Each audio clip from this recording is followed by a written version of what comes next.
been a lot of talk about the defense after Saturday's game. Is there anything, what would you say to the people saying OU doesn't have the defense to compete, I guess, in the college football playoff? It's not for me to listen to people in the outside world. I'm focused on, what's going on inside the buildings, inside the team walls. So, as long as, my guys have that fight and that's obvious that as a defense that we're going to fight no matter what. No matter good or bad what happens, we went out there and we continue to fight. And so as long as my guys still have that fight, as long as I'm, able to keep my guys positive and stuff like that, that's all that matters. No opinions outside of the walls, really matter. So obviously, we got to make some improvements. Giving up, the amount of yards that we did give up. But we will get better, and we will go out there and give it our all and continue to fight as a defense. So.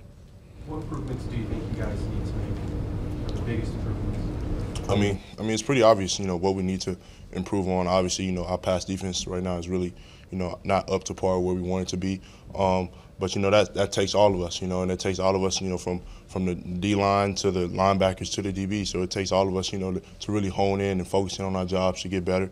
That's something that we looked at in tape the past couple of days, and something that we are going to get better at, and something that we're taking real ownership of, and going out there, working every day and trying to show improvement. So, getting ready to start a great week of preparation for Kansas this week, and I'm looking forward to having some great improvements on that this week.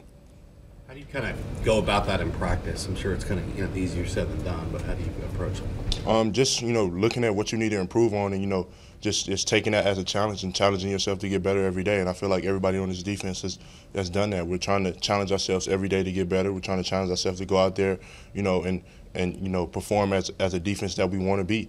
And so obviously, you have bad things that come up in games, and it's not every game is going to be perfect. Not every game is going to be just a perfect game where you just go out there and you just flat out kill some people. It's going to be some ups and downs, and like I've said before, plenty of times, adversity, it defines who you are, and in order to be somebody, you got to go through something. So I feel like right now, as a group, obviously, we've been through a couple tough games and stuff like that, but as a group, we still right here, we still together. So.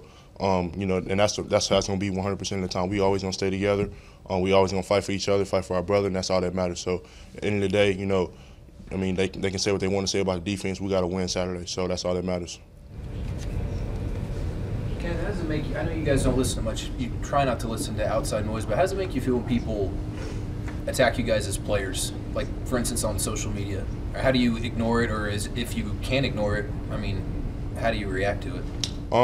I've kind of gotten really good as a player, just, as a young guy that played a lot last year, learning just what to listen to and what not to listen to, and, what to look at and what not to look at. And a lot of times, the things that are said on social media and stuff like that is sometimes it's a bit, vulgar or foul, especially, for what you say to players and stuff like that. But at the end of the day, none of that stuff needs to be listened to. The only thing that matters is what people think on this side, inside of these walls. So, I think that as a player, that's what I've learned to listen to. I've learned to listen to, what my coaches think, what my teammates think, and, just hold my weight in that, hold